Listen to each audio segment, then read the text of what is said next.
नमस्कार, मैं हूं सत्यपाल और आप देख रहे हैं CWB हिंदी न्यूज। शक संवत 1945 विक्रम संवत 2080 आज आषाढ़ माह के शुक्ल पक्ष की त्रयोदशी तिथि और दिन शनिवार है। तदनुसार अंग्रेजी तारीख 1 जुलाई सन 2023 आज सूर्योदय 5:26 पर होगा। आइए सबसे पहले एक नजर डाल लेते हैं दिन भर की सुर्खियों पर। बारिश की वजह से केदारनाथ यात्रा रोकी गई। 17 घंटे बाद बद्रीनाथ हाईवे खुला। पिछले 24 घंटे में गुजरात व असम में 15 लोगों की हुई बारिश की वजह से मौत। रैली में वीरेंद्र सिंह ने पार्टी को दी नसीहत, बोले दुष्यंत एंड कंपनी से छुटकारा पालो, रोज नुकसान हो रहा है, कांग्रेस पर भी साधा निशाना। हरियाणा में सीईटी का रिजल्ट जारी। 72,000 पन्नों में 3,59,000 अभ्यर्थियों के नाम। स्क्रीनिंग टेस्ट का रास्ता हुआ साफ। 15 तारीख के बाद होंगे एग्जाम। भिवानी में सैकड़ों किसानों का डीसी कार्यालय पर धरना। बर्बाद फसलों का मुआवजा बीमा क्लेम की रखी मांग। कुरुक्षेत्र में आइलेट सेंटर संचालक पर फायरिंग। 5 राउंड फायर किए। दोस्त के सिर को छूकर निकली गोली। 1 करोड़ रुपए फिरौती मांगी गई। किया सेल्टोस फेसलिफ्ट का ऑफिशियल टीजर हुआ जारी। 4 दिन बाद भारत में लॉन्च होगी mid size SUV। Grand Vitara Brezza और क्रेटा को देगी टक्कर। कार की कीमत 10 लाख रुपए हो सकती है। SSC MTS हवलदार रिक्रूटमेंट 2023 अपडेट। 1558 पदों पर भर्ती के लिए रजिस्ट्रेशन हुआ प्रारंभ। हिसार में किसानों ने मनाया काला दिवस। बीजेपी की रैली का विरोध। पुरुष ने पहनी काली पगड़ी तो वहीं महिलाएं काली चुन्नी ओढ़कर पहुंची। खराब फसलों की मुआवजा की रखी मांग। रेवाड़ी में ग्रीवेंस मीटिंग में CMO को फटकार। नाबालिग को गर्भवती बताने का मामला उठा। 3 दिन में जांच करने के आदेश भी जारी।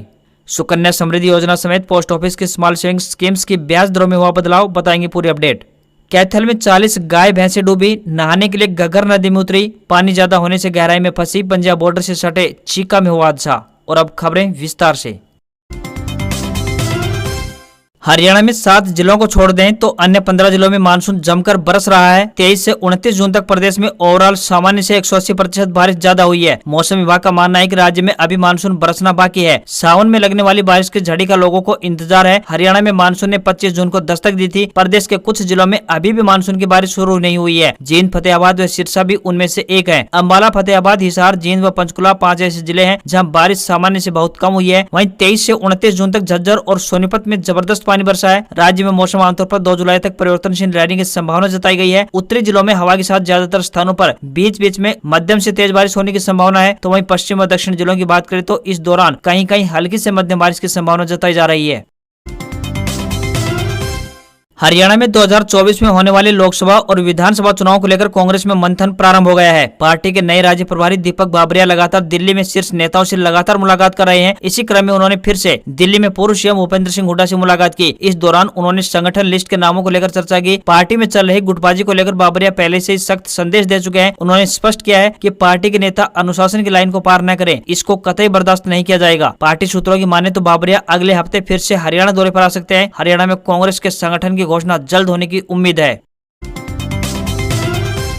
हिसार के बरवाला में शुक्रवार को भाजपा की गौरवशाली भारत रैली हुई। इसमें केंद्रीय मंत्री संजीव बालियान और ओम प्रकाश धनखड़ ने PM नरेंद्र मोदी की कल्याणकारी नीतियों का गुणगान किया। वहीं पूर्व केंद्रीय मंत्री वीरेंद्र सिंह ने मंच से पार्टी को नसीहत दे डाली। उन्होंने कहा कि दुष्यंत चौटाला एंड कंपनी से छुटकारा पालो, रोज नुकसान हो रहा है, इससे कोई फायदा नहीं है। उन्होंने पूर्व CM भूपेंद्र सिंह हुड्डा पर भी तंज कसा। वीरेंद्र सिंह ने कहा कि अगर इस सरकार को मजबूत करना है तो भाजपा के 60 MLA बना दो और 30 दूसरे के बना दे ताकि उनका दबाव बना रहे। वीरेंद्र सिंह ने कहा कि ये कांग्रेस के लोग हैं, इन्हें समझो। मैंने तोल रखे हैं। कांग्रेस के बारे में बताना चाहता हूं, अच्छा माल भाजपा में गया है, बाकी खराब वहीं पर रह गया है, इसलिए गलत फहमी का शिकार न हो। यमुनानगर में 800 megawatt coal power plant Chhattisgarh shifting मामले को लेकर हरियाणा में हलचल प्रारंभ हो गई है। राज्य की ओर से केंद्र को इस मामले में जवाब भेज दिया गया है। अब जवाब पर फैसला सेंट्रल इलेक्ट्रिसिटी अथॉरिटी यानी CEA करेगी। हालांकि हरियाणा के जवाब को प्रधानमंत्री नरेंद्र मोदी के सामने भी रखा जाएगा। सबसे चिंताजनक बात यह है कि NCR के दायरे में आने के कारण पानीपत के 800 मेगावाट प्लांट को भी 27 व 28 जुलाई को बंद कर दिया जाएगा। पानीपत के 800 मेगावाट प्लांट के स्थान पर ही यह प्लांट लगाया जाना है। बिजली मंत्री रणजीत सिंह चौटाला ने बताया कि NCR का दायरा होने की वजह से हम इसे पानीपत के बजाय यमुनानगर में लगाने जा रहे थे। प्रधानमंत्री श्री नरेंद्र मोदी के सामने हरियाणा के द्वारा रखी जाने वाली प्रेजेंटेशन में 2 प्रमुख बातों का उल्लेख किया गया है। इसमें यमुनानगर में प्लांट लगाने पर सालाना 180 करोड़ रुपए से ज्यादा की बचत होने का अनुमान हरियाणा सरकार के द्वारा लगाया गया है। इसी के साथ ही इससे संयंत्र और परियोजना के पूरे जीवन काल में 4,500 करोड़ रुपए की सरकार को बचत होगी। हरियाणा स्टाफ सिलेक्शन कमीशन यानी HSSC ने देर रात सामान्य पात्रता परीक्षा यानी CET का रिजल्ट जारी कर दिया। आयोग ने 71,830 पन्नों में 3,59,146 अभ्यर्थियों के नाम सार्वजनिक किए हैं। रिजल्ट में अभ्यर्थियों को सामाजिक व आर्थिक आधार पर दिए गए 5 अंकों को भी सार्वजनिक किया गया है। इसी के बाद अब 3rd क्लास के 32,000 पदों के लिए स्क्रीनिंग टेस्ट का रास्ता साफ हो गया है। बाद में अगर सत्यापन में सामाजिक आर्थिक आरक्षण का दावा गलत पाया गया तो नियुक्ति को रद्द कर दिया जाएगा। इसी के साथ अभ्यर्थियों को ब्लैकलिस्ट कर दिया जाएगा। वह भविष्य में किसी भी नौकरी के लिए आवेदन नहीं कर पाएगा। साथ ही आयोग उसके खिलाफ आपराधिक कार्रवाई भी करेगा। जुलाई के पहले या दूसरे सप्ताह में आयोग एग्जाम का शेड्यूल भी जारी कर देगा। 15 जुलाई के बाद एग्जाम की संभावना जताई गई है। हरियाणा के पूर्व शिक्षा मंत्री और झज्जर से विधायक गीता भुक्कल ने कुलदीप बिश्नोई पर निशाना साधा है। उन्होंने कहा है कि वे वैसे तो अमित शाह से बार बार मिलते रहते हैं और कई मांगे उठाते रहते हैं। कुलदीप बिश्नोई पहले कांग्रेस में थे, फिर उन्होंने अपनी पार्टी बना ली, इसके बाद वापस कांग्रेस में आ गए और फिर भाजपा में चले गए। अगर उन्हें प्रदेश के लिए काम करना है तो वह पहले रुकना सीखें। वहीं भाजपा पर निशाना साधते हुए गीता भुक्कल ने कहा कि भाजपा अपने राष्ट्रीय नेताओं को हरियाणा में रैली के लिए बुला रही है, लेकिन भाजपा यह तो बताए कि जितने भी नेता यहाँ आए हैं उन्होंने हरियाणा के लिए क्या क्या बड़ी घोषणाएं की है। केंद्रीय गृह मंत्री अमित शाह हरियाणा आए थे, लेकिन हरियाणा के लिए एक भी घोषणा नहीं की।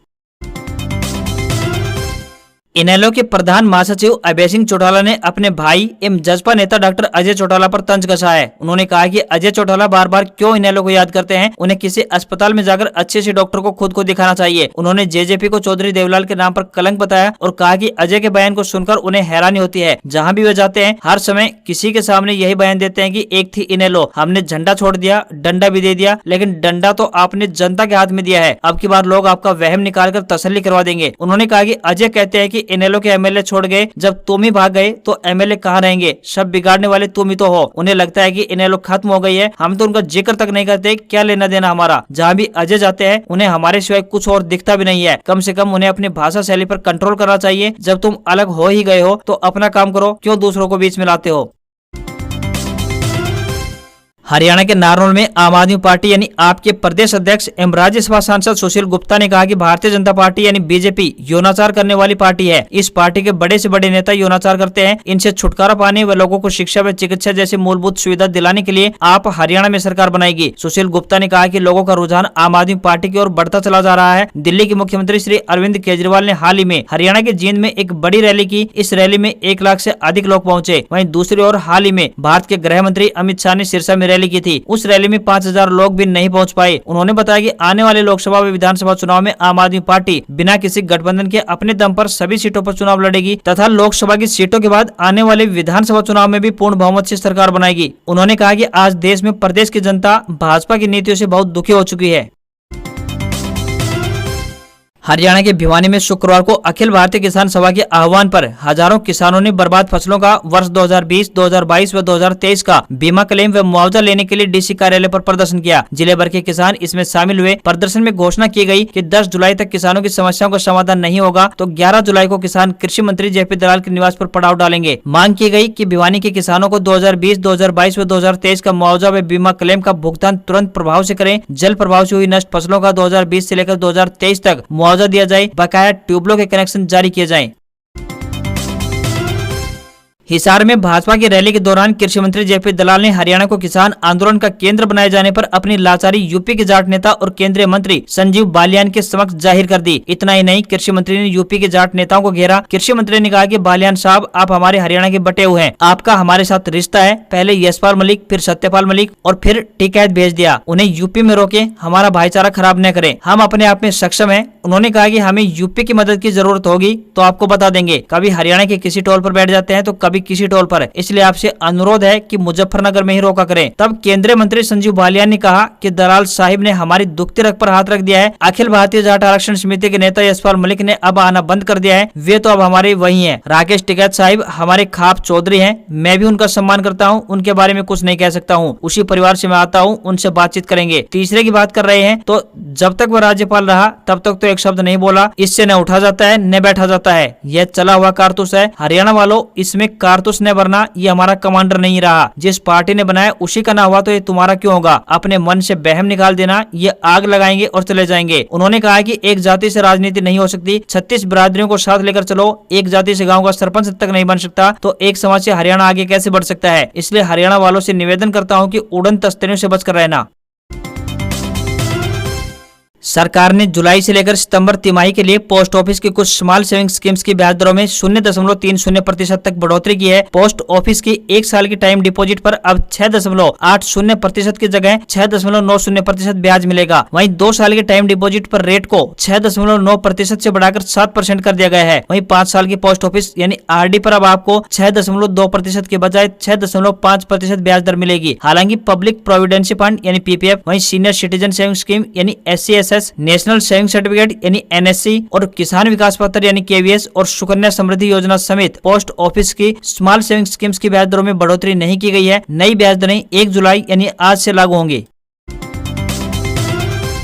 कर्मचारी चयन आयोग यानी SSC ने ऑफिशियल वेबसाइट पर मल्टीटास्किंग यानी गैर तकनीकी स्टाफ और हवलदार यानी CBIC और CBN परीक्षा 2023 के लिए एक नोटिफिकेशन जारी कर दिया है। इसके तहत 1558 पद भरे जाएंगे। इनमें से 1198 MTS के लिए तो वहीं 360 पद CBIC और CBN में हवलदार के लिए हैं। पदों पर आवेदन करने की अंतिम तिथि 21 जुलाई 2023 तय की गई है। SSC द्वारा जारी नोटिस के अनुसार बात करें तो आयोग MTS और हवलदार पदों के लिए सितंबर 2023 में लिखित परीक्षा का आयोजन करेगा। वहीं SSC MTS परीक्षा 2023 के लिए यह फीस 100 रुपए निर्धारित की गई है। उम्मीदवारों को किसी भी मान्यता प्राप्त बोर्ड से 10वीं और 12वीं कक्षा पास होनी चाहिए।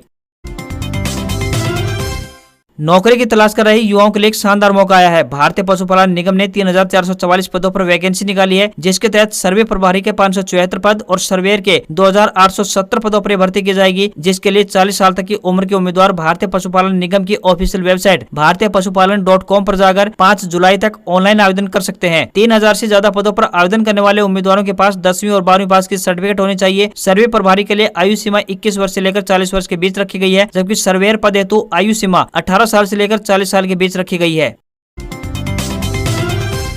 हरियाणा रोडवेज द्वारा बसों में एक विशेष उपकरण यानी GPS लगाया जाएगा, जिसकी मदद से यह पता लग सकेगा कि क्या बसें उपयुक्त मार्ग पर हैं या नहीं। इस बारे में अधिक जानकारी को देखते हुए डिप्टी CM दुष्यंत चौटाला ने जींद और चरखी दादरी जिलों की बस सुविधाओं के संबंध में एक बैठक बुलाई और निर्देश जारी किए। इस बैठक में डिप्टी CM ने आदेश जारी किए कि जींद और चरखी दादरी के ग्रामीण लोगों को उनके गाँव से शहर तक रोडवेज की बसों की सुविधा प्रदान की जाए। इसी के साथ विद्यार्थियों के लिए भी उनके गाँव से शैक्षणिक संस्थानों तक बस सेवा की व्यवस्था की जाए। इसके अलावा उचाना बस स्टैंड के मॉडर्नीकरण के साथ साथ चरखी दादरी में नया बस स्टैंड भी बनाने के लिए कार्रवाई की जाए। इसके अलावा डिप्टी CM दुष्यंत चौटाला ने बताया कि हरियाणा सरकार के द्वारा बेटियों को फ्री बस सेवा प्रदान करने की योजना भी है। इसी के लिए शिक्षा विभाग द्वारा सूची प्राप्त करने के बाद बसों के मार्ग तय कर दिए जाएंगे।